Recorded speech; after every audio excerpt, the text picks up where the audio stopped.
You're in for a real delight tonight. Some of us just had the great pleasure of having dinner with him. We found not only is he an expert on aging, he's also a world traveler and can tell you a lot about China and the Mideast and so on. We have our speaker for tonight. As I mentioned, it's Dr. Brian Kennedy, who is he's a biologist, CEO, and president of Buck Institute over in Novato, where they study aging. And he will, of course, tell you all about that.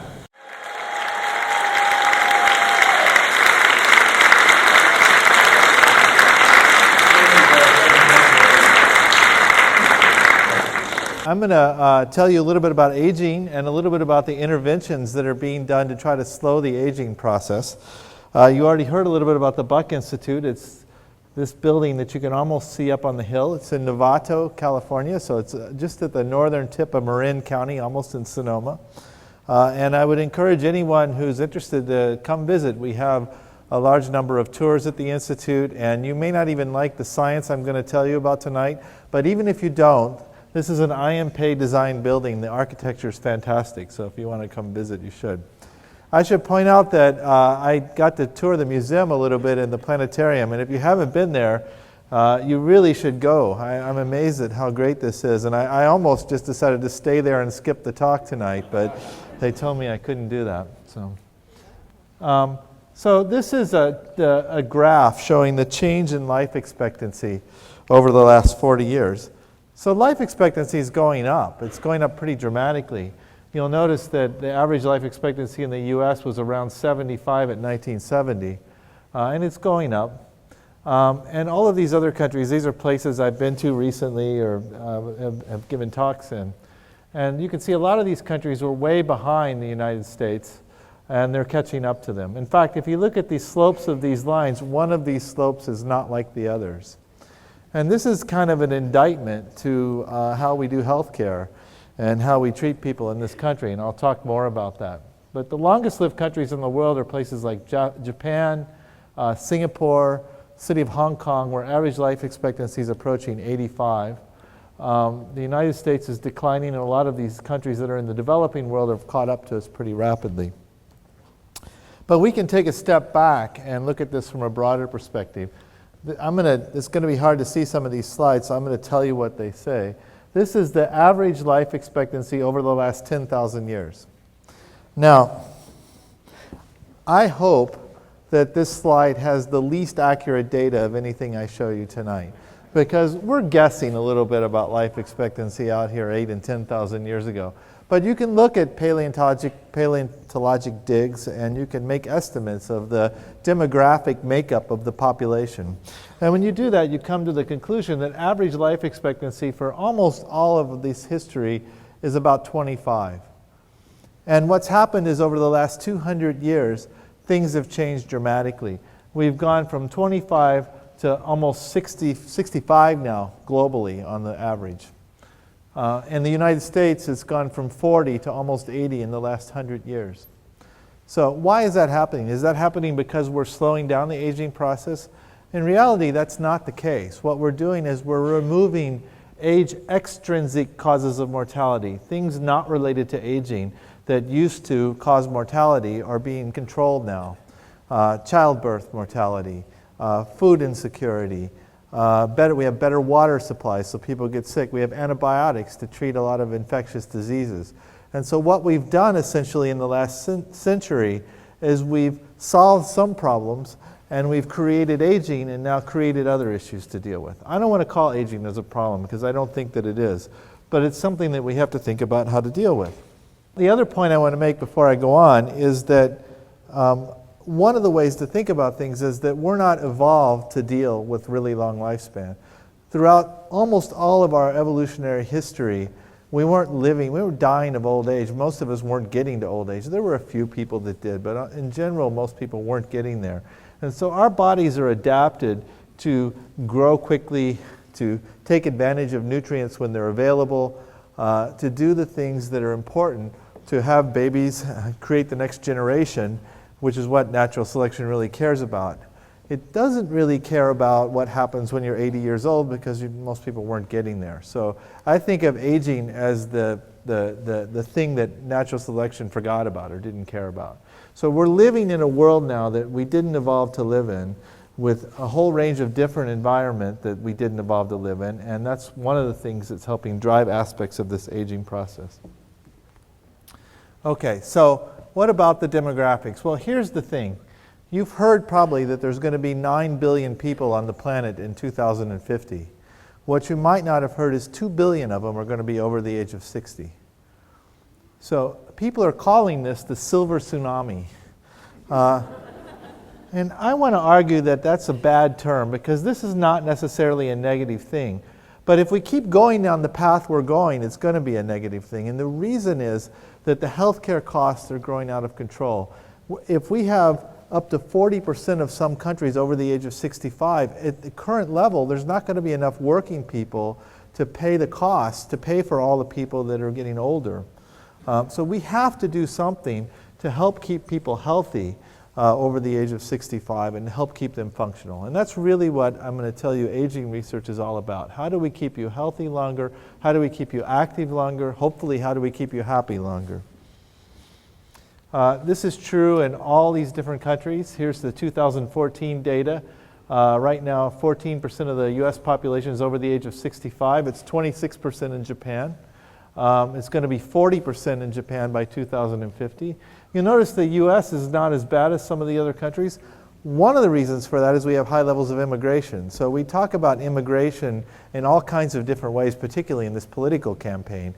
But one thing immigration does is it brings young people into the country that want to work and balances the demographic changes that happen during aging. One of the problems with Japan is they have almost no immigration. And so as people live longer, they have a low birth rate and no immigration to balance that out. And so the World Health Organization has gotten really, really concerned about this, because when you start talking about global economic downturn that comes from having too many people in the wrong demographic age group, they start worrying about that. And so they had a meeting and they came up with 7 different things that we should all do to deal with aging. And they broke this down by country. So there's 20 different countries on here. Some countries are doing quite well. They only have a few things to do. Canada is pretty good. Some countries are not doing so well, like Italy, which has to do all 7 of them. So things are different in different countries. And I just want to take you through this list briefly. Reduce public pension benefits. Reduce healthcare cost growth. You'll notice that the United States gets 3 stars there. Extend work lives. That means raise the retirement age. And that's already happening or going to happen in a lot of developed countries. Increase funded pension savings, strengthen poverty floors, increase fertility rates. You remember like 10 years ago, we were talking about the population exploding and getting completely out of control. What are we going to do to reduce population growth? Now we have countries saying we need to increase fertility rates because it's the only way to balance the demographics in the country. And one of the countries that's doing this is Russia. And it turns out they're actually paying you to have babies. And I met this woman in Russia, and she was talking to me, and she says, you know, when I heard that, I got really excited. And I went to check to see if they're paying you to have babies or paying you to try to have babies. Turns out you actually have to have the baby to get the money. Increase immigration. And as I mentioned, your countries like Japan and Korea have big challenges there. What's on this list is fine. I don't necessarily have a problem with the things that are being recommended. The problem I had is what's not on this list. Because to me, one of the simplest ways to deal with this problem is keeping people healthy longer. What can we really do about aging? How can we really keep people healthy longer? Because if we can do that, that solves the economic crisis. If people are over the age of 65, have 3 chronic diseases, they can't work, and we're paying a fortune in healthcare costs, that's an economic disadvantage.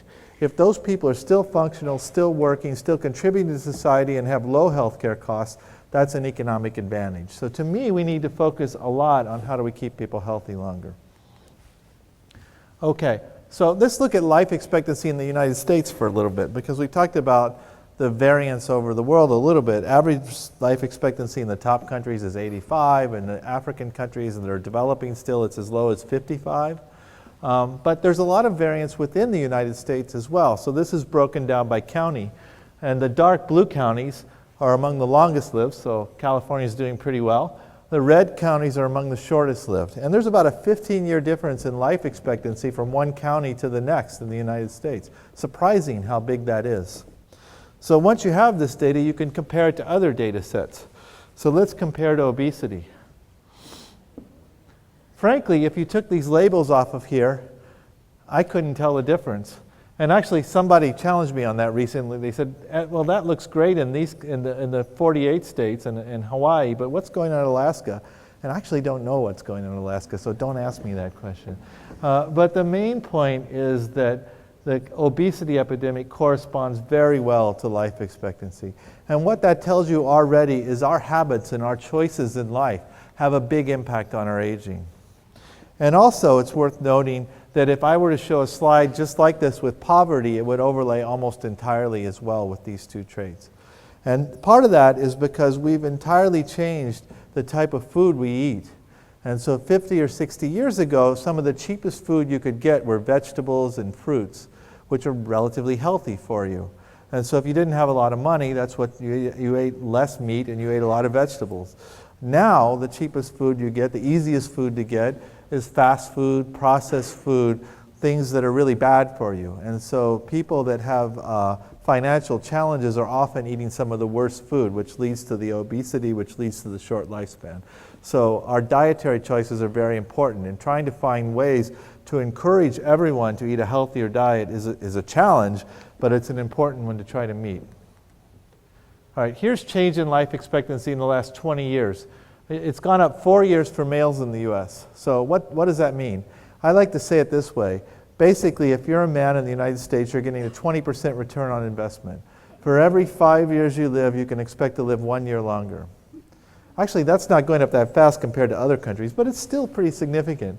It's not going up as fast in women, but don't be fooled. Women live longer than men, almost in every country. What's happening is that men are starting to catch up with women. But this all sounds fine. The problem is this red number, which I call health span or healthy life expectancy. That's going up, but it's not going up at the same rate as life expectancy. So when this data came out, one of the journalists wrote and they said, well, the news is we're keeping you alive longer, but we're keeping you sick longer. So you're alive, but you might rather be dead. And so the issue is this discrepancy is what's driving the healthcare cost up. If we're keeping people healthy longer, it's not a problem, but we're keeping you sick longer. And that's a big problem. So our goal is to try to figure out what we can do to make these numbers go up.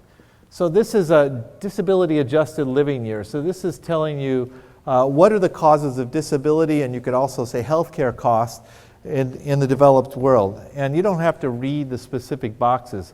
I'll tell you what they are. The green little box over here are accidents and falls and things like that.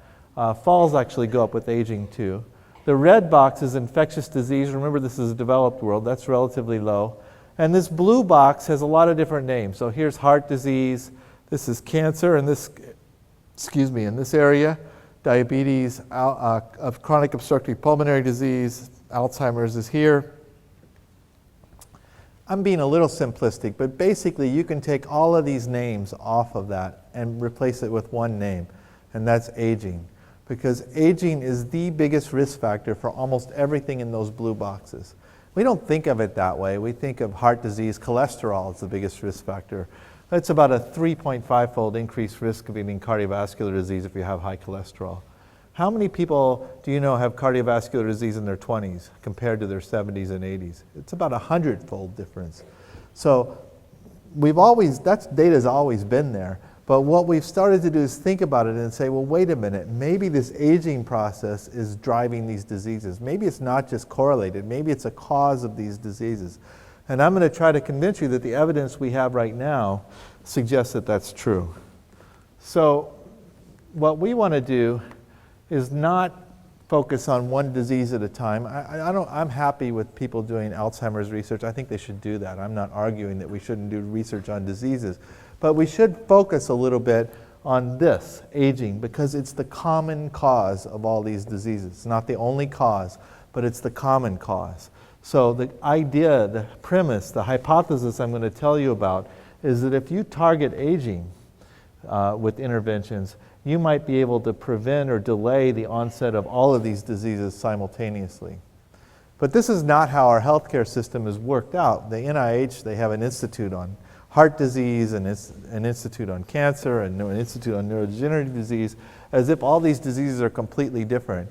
And we declare war on diseases periodically. We just declared war on cancer for the 3rd time.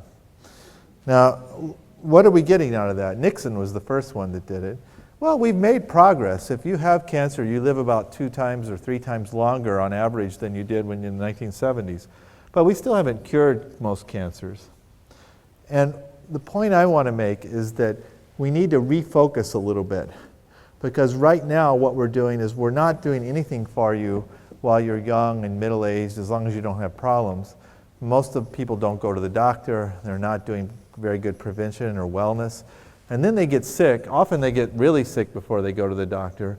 And then we put a lot of time and effort and money into trying to fix it. But after that point, it's much harder to fix than it is to keep you healthy. So we need to refocus the research and the efforts in healthcare on keeping people healthy. So let me tell you just a couple slides about the Buck Institute, and then I'm going to talk about aging more directly.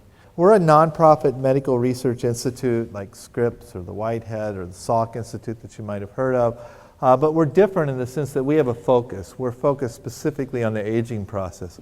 So about half of our researchers study mechanisms that might drive aging, the relationship between metabolism and aging, DNA damage, telomere shortening, cell senescence, oxidative damage. I'm not going to talk about these specific mechanisms too much today, but if you want to ask questions, I'm happy to address them. We also have people focusing on disease, and so like Alzheimer's or cancer, cardiovascular disease. But the focus is a little bit different. It's not about how do we treat the disease only. It's about what is it about aging that causes that disease, and how do we target that process. We do a lot of stem cell research, which I can answer questions about, and we're very into technology. We're a nonprofit. We have a strong educational program, including PhD programs, postdoctoral programs, et cetera. And we're also very entrepreneurial. These days, institutes are having to be more entrepreneurial because the government-funded research has been in steady decline up until about 6 months ago, where there was a little bump.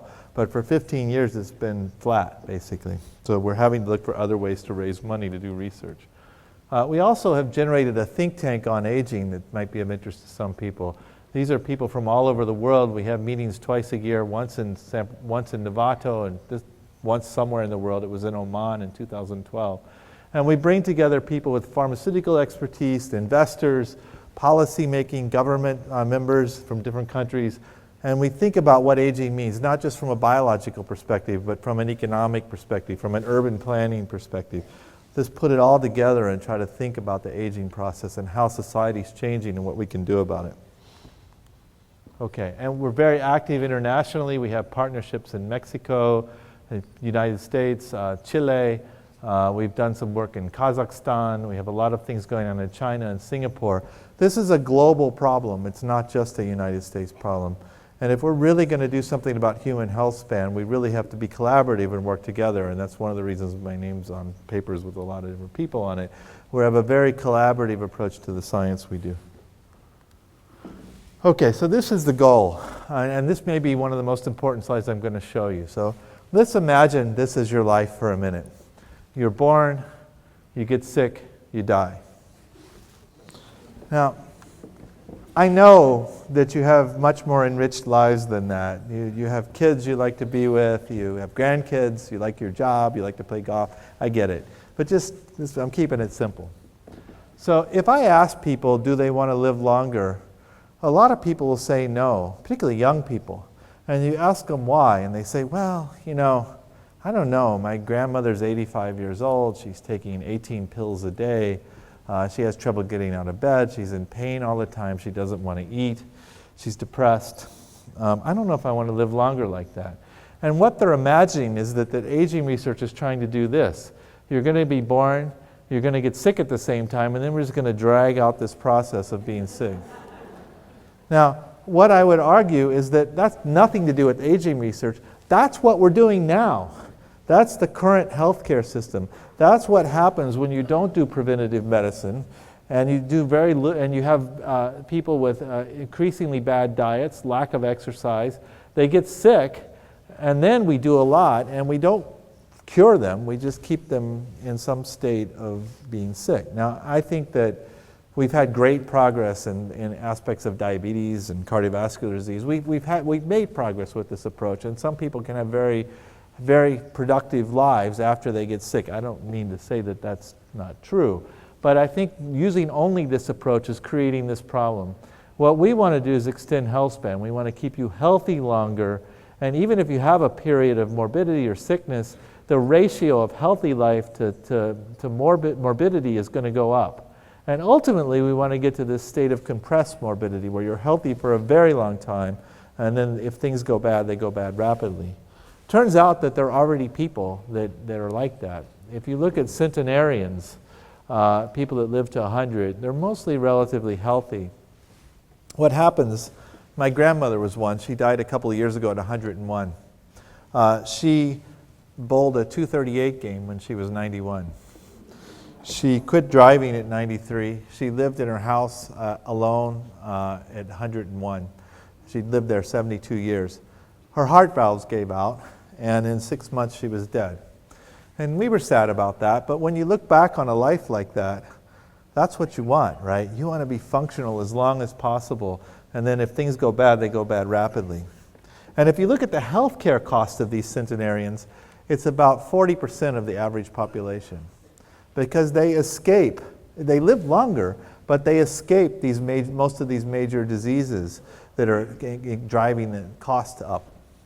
Now, a little bit about genetics and environment, just while I'm on the topic. I get asked all the time, how much of aging is environment, how much is genetics?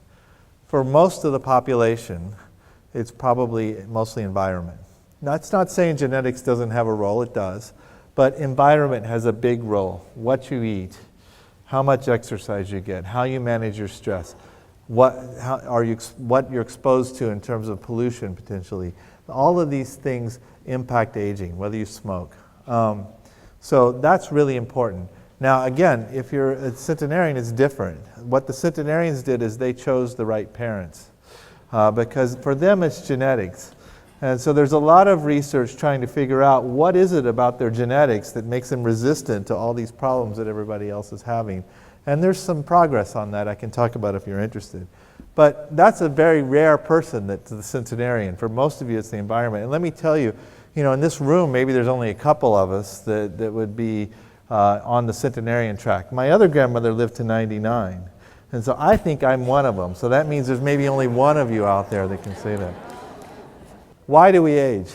So to me, this is kind of the disappointing aspect. I've been in aging research for 25 years.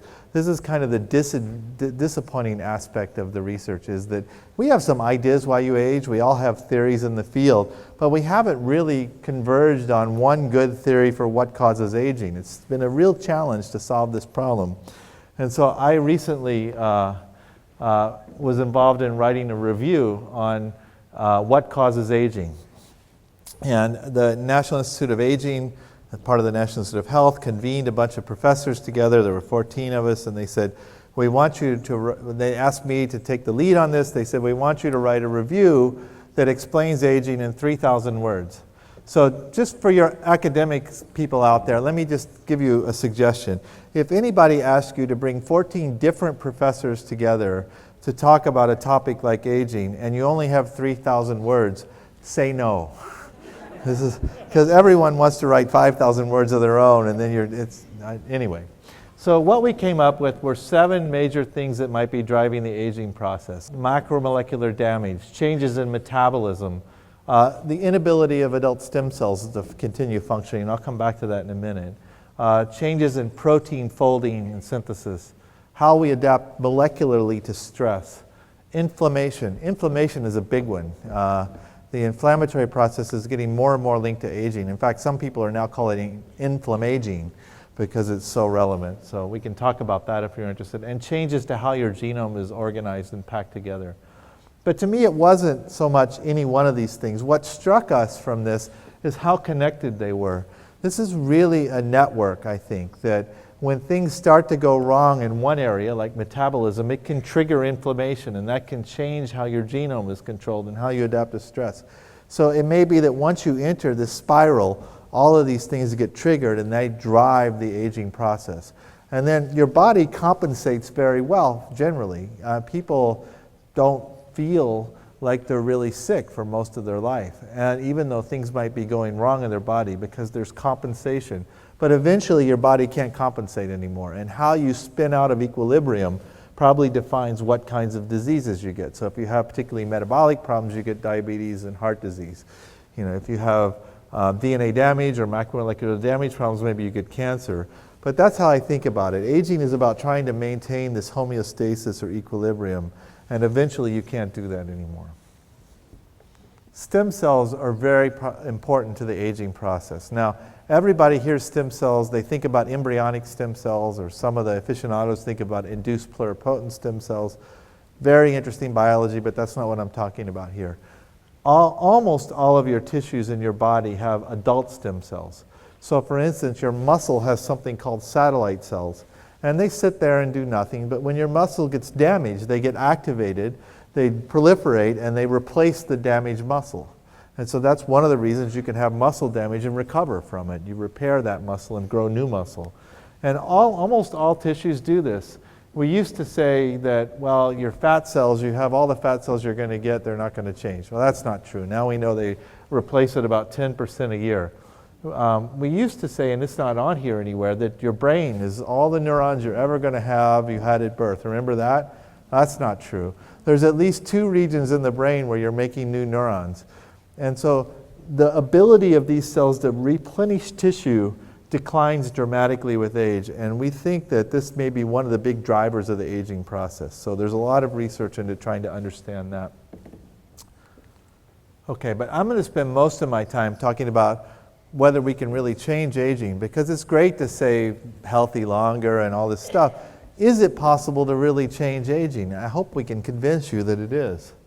And so there are a number of agents that have been reported to extend lifespan, and these are the ones that I put on the list because I think there's a large body of data suggesting that they actually work. There are a lot of things people that tell you will slow aging, but there's not a lot of evidence for most of those things. There's drugs, small molecules, and I'm going to talk about those in a minute, so just hold on to that. First, I want to talk about lifestyle interventions. The first thing that was identified that would slow aging in animal models, first in rats, was calorie restriction. What do I mean by calorie restriction? Essentially what it means is reducing calorie input down to levels that are above malnutrition, so you get everything you need, but nothing else. And when you do that in rats and worms and flies and mice and probably in monkeys, it extends lifespan. We don't know for sure in humans. If you go on the website, there's a Calorie Restriction Society. There's a lot of people that are trying this on themselves.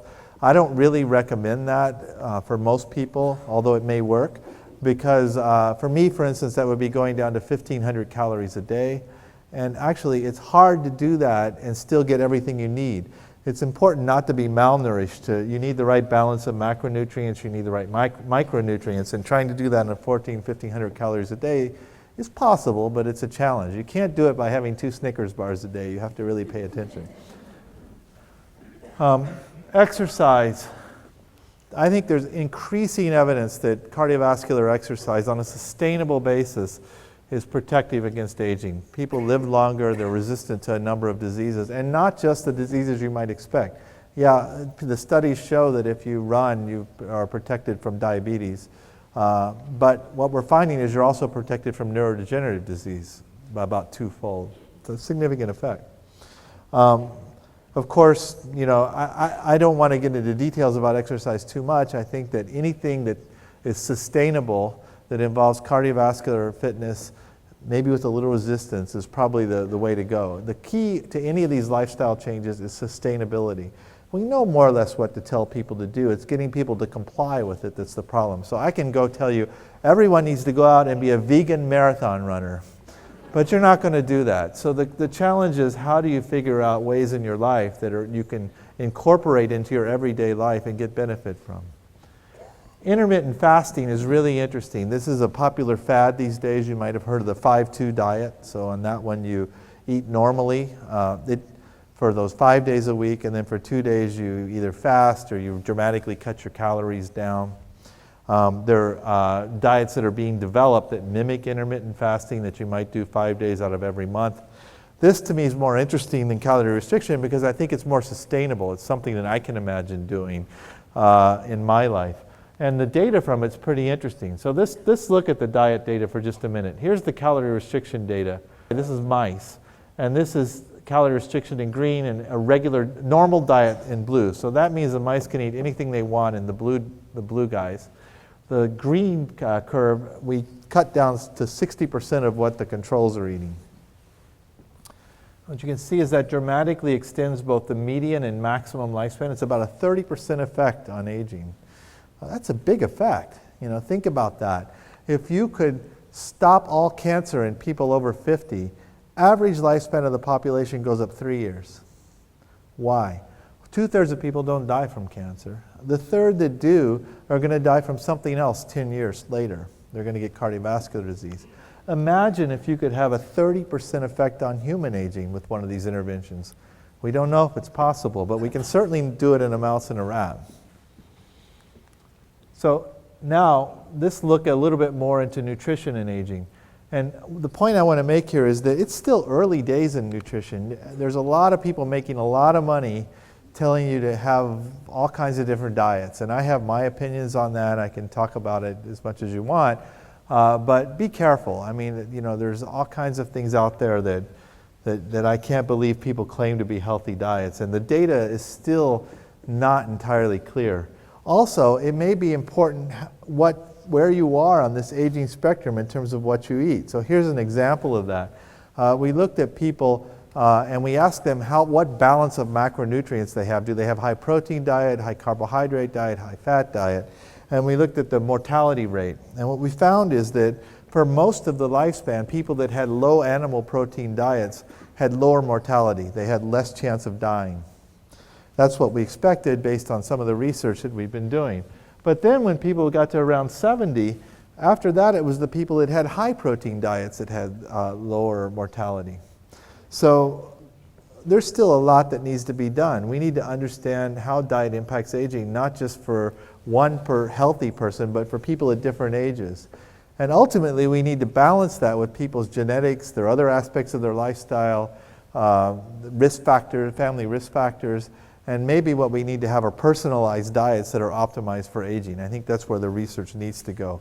Nevertheless, the intermittent fasting data is pretty impressive. Not only does it increase lifespan in animal models, it increases stem cell regeneration, it reduces adiposity, cancer, inflammation, cognitive decline, and extends lifespan. In human clinical studies, it also increases markers of stem cell regeneration and reduces a range of diseases. So I think there's a lot of promise in these kinds of intermittent fasting approaches.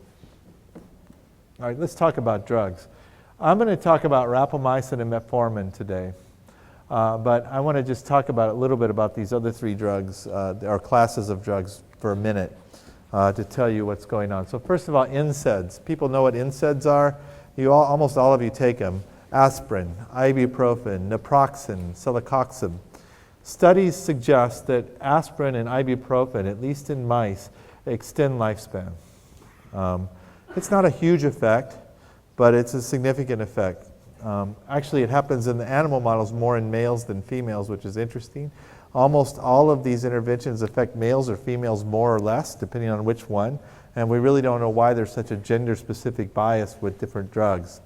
But aspirin tends to affect males.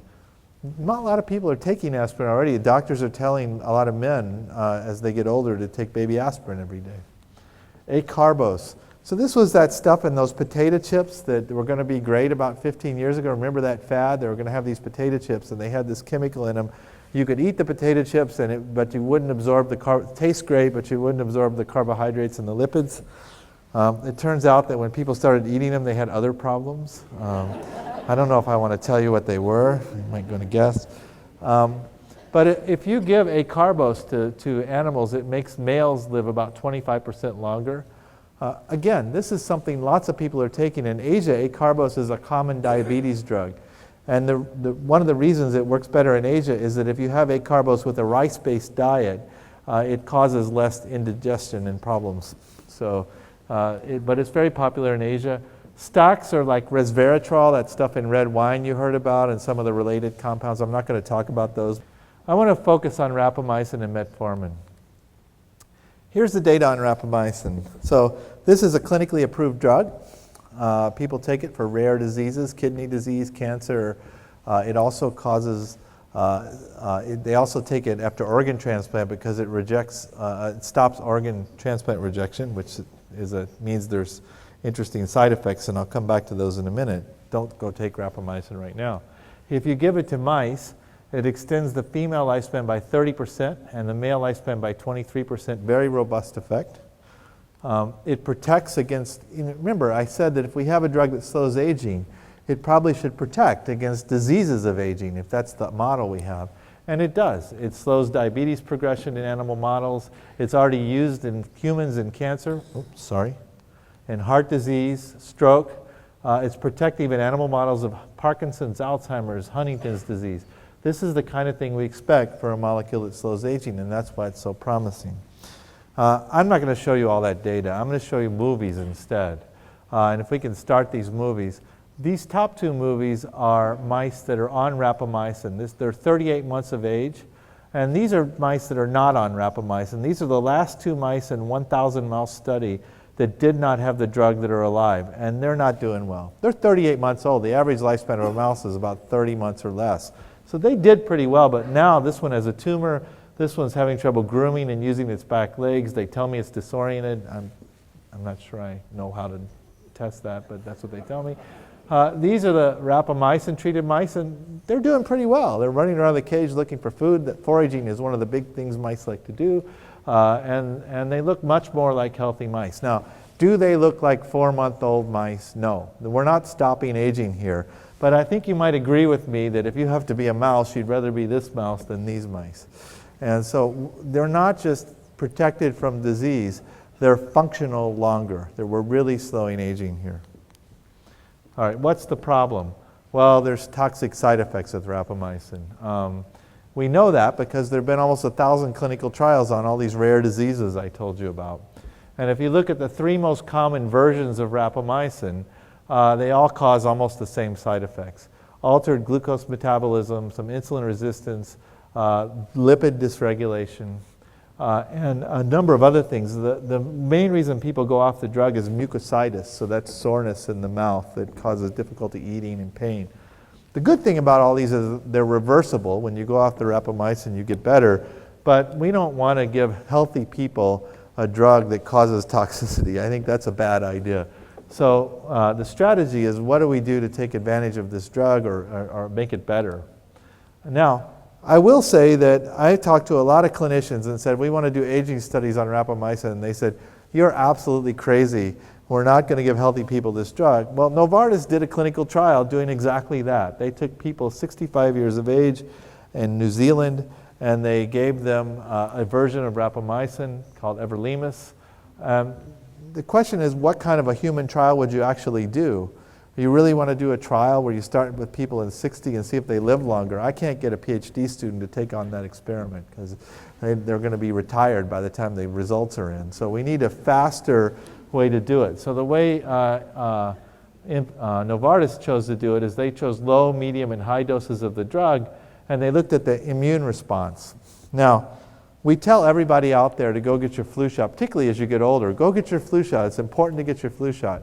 What we don't tell people is as you get older, the response you mount to the vaccine declines. And so the efficacy of the flu shot goes down. That doesn't mean you shouldn't get your flu shot. Go get your flu shot. But you have a process called immune senescence where you don't respond as well to the vaccine. So what Novartis found is they could reverse that with rapamycin. They, especially at the 2 lower doses where they had no toxic side effects above background, they could get an improved immune response to the vaccine. So that suggests they could at least reverse a property of aging using a drug that we think slows aging. And I think there are going to be more kinds of clinical trials like this out there. And this is a real good sign because we're actually moving into human studies. There's another approach that's interesting. And that's something that we're doing as part of a company. So full disclosure, I have some involvement with this company. But we've decided to modify rapamycin in a way mechanistically that we know to keep the efficacy and get rid of the toxic side effects. So here's a couple of our different versions of this drug. I'll just talk about this slide. This is hyperglycemia, high glucose levels.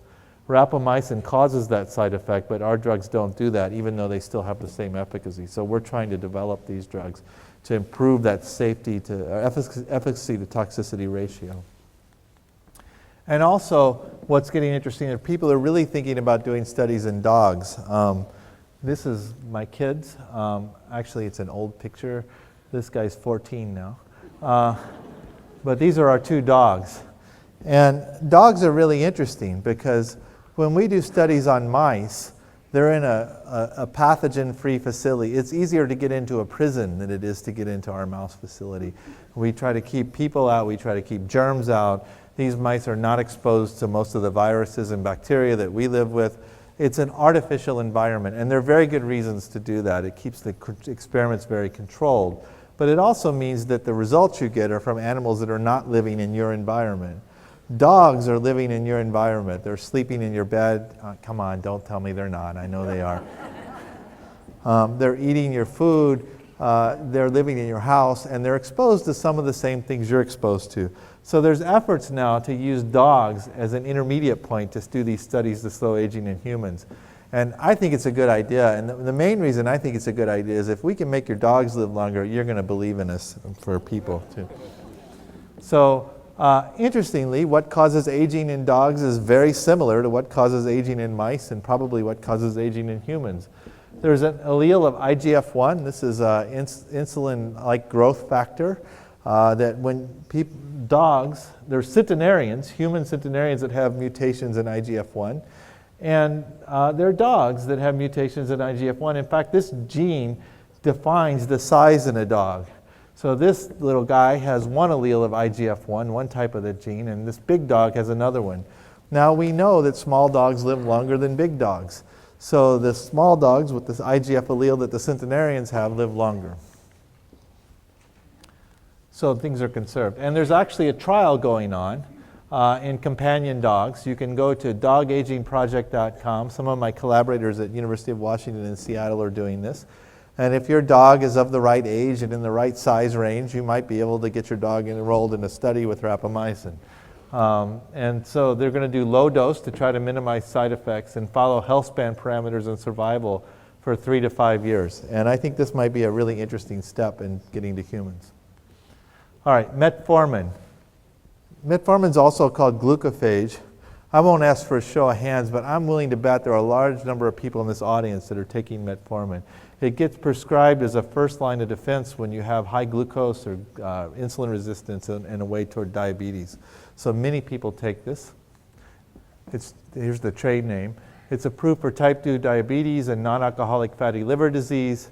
What it does is it suppresses glucose production in the liver, and it improves glucose uptake in peripheral tissues like muscles. So it lowers glucose levels in people that are hyperglycemic. Millions of people take it. It's an exceptionally safe drug. Now, are there completely safe drugs? No, there's almost no substance that's completely safe, but this is among the most safe things you can take is metformin. And here's an interesting study, and I'm going to draw these lines for you. We already knew that metformin extended lifespan in flies, it extends lifespan in worms, it extends lifespan in mice. So that was interesting.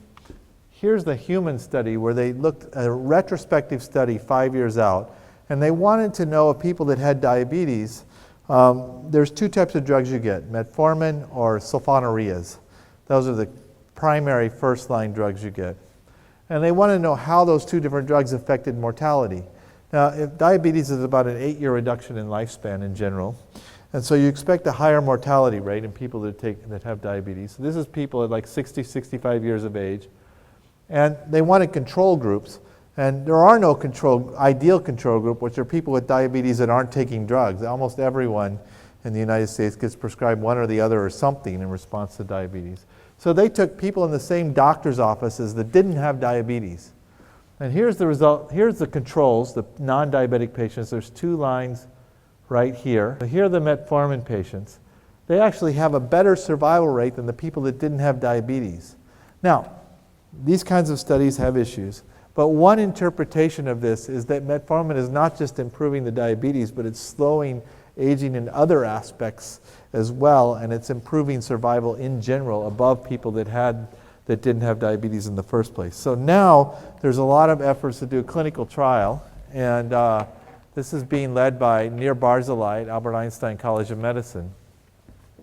And we're talking to the FDA. The idea is to try to study healthspan directly by looking at drugs and see if they prevent multiple morbidities simultaneously. If that happens, I think it's a big step forward, and you'll see a lot of drugs that we think slow aging tested in human populations. So this is an exciting step forward. If you want to do more about it, you already heard about this National Geographic Channel show. We're featured in it at the Buck, but it also spends a lot of time talking about Nir and his efforts to get this clinical trial going on metformin, so you can look that up online. So this is exciting. We're getting to a point now where it's becoming possible to start testing things that slow aging in humans, and I think that could really begin a medical revolution of trying to focus on using medical research to keep people healthy. I would point out that, thank you. I would point out that lots of people, especially 5 and 10 years ago, said you'll never give drugs to healthy people to slow aging. It's just not going to happen. Forget about it. I actually think we're already treating aging. I already mentioned that the NSAIDs, lots of people are taking that, acarbose, metformin. These things might work for early stage disease in part because they slow aging. And we may have been treating aging for 20 years or 30 years already. We just didn't know it. So now if we're honest about it and really try to do it, I think we can have a much bigger impact. Okay, so what we want to do is go from here to here. I talked about anti-aging approaches. You can't read this, but I think this is stem cell research here, or I can't read it. I think it's worth still focusing on treatments for disease. I'm not going to tell you to stop doing Alzheimer's research. I think it's a really bad idea. I just want to rebalance things a little bit more toward health. We need better primary care, and we need wellness. We need to really get people doing the things we already know works that they can do in their lifestyle. And if we do all of this in a unified way, I think we'll have a dramatic effect on health span. Now, I'd point out that there's already a $4 billion industry out there on anti-aging. You see that guy in the back of the magazine on the airplane that's 75 years old and looks like he's been lifting weights all his life. There are lots of these people out there selling you things to slow aging. And there are lots of approaches. There are drugs, there are nutritional supplements, diets, wellness platforms, clinics, etc. It's a buyer beware market. Most of this stuff is not tested, and I think probably 95% of it doesn't work. There may be things that do work out there as well. We just don't know because a lot of the research hasn't been done. So what we want to do is there's clearly a market. What we want to do is make it a realistic set of interventions that actually work. And so we're trying to do the research to find the things that really work and find ways to test it and then implement that in the population. One of the things we're actually doing for people right now is we have a program for people with mild cognitive impairment. We bring them in. They spend 4 days at the Buck Institute, partly at the Buck and partly in Sonoma. They get education about risk factors for mild cognitive impairment and Alzheimer's. They get analysis of their blood work with about 25 different markers that we think are relevant to Alzheimer's. They get their genetics done, the ApoE locus and other loci, and lifestyle, family risk, and other things. And we look at all these parameters and give everyone a personalized approach that we think is hopefully will improve their cognitive function. Now, I don't think it's going to stop Alzheimer's, but I do think that it might give them an extra 2, 3, 4 years of functional life in early stage. And so this is kind of citizen science. We don't know for sure it works. We've got great anecdotal data. We don't have good clinical data. But it's safe interventions. There are no drugs. We're actually trying to reach out and do the things we can do to help people with mild cognitive impairment. I'm excited about this program, and we may try to develop it for other diseases of aging as well. So we are doing things to reach out to humans now at the Buck as well. And I'll just stop here. This is a debate I recently got asked to do. This nonprofit agency in New York called Intelligence Squared, I didn't name it, they run debates. You can go to their website if you want to watch this debate. And so it's an Oxford-style debate. They pose a question, and they get people to argue for and against. And so they had a philosopher and an ethicist arguing that we live long enough, and they had two researchers arguing that we don't live long enough. But I think the real issue here is that this is the wrong question. The question is not whether we should live longer or not, because the answer to that is it depends. You know, if I'm sick, if I can't function in life, if I'm taking medicine all the time, I'm a burden on society, I'm not sure I want to live longer. If I'm healthy and I'm still functional, I can still work, contribute, volunteer, raise my grandkids, do the things I want to do, then I definitely want to live longer. So the question really should be, our health spans are long enough? And I think the answer to that is definitely no. There are ways to improve human health span, and if we put the resources toward it, we can do that in our lifetimes for sure. So I'll stop there, and at some point I'll take questions. We might take a break first, I think, right? Anyway, thank you for your time.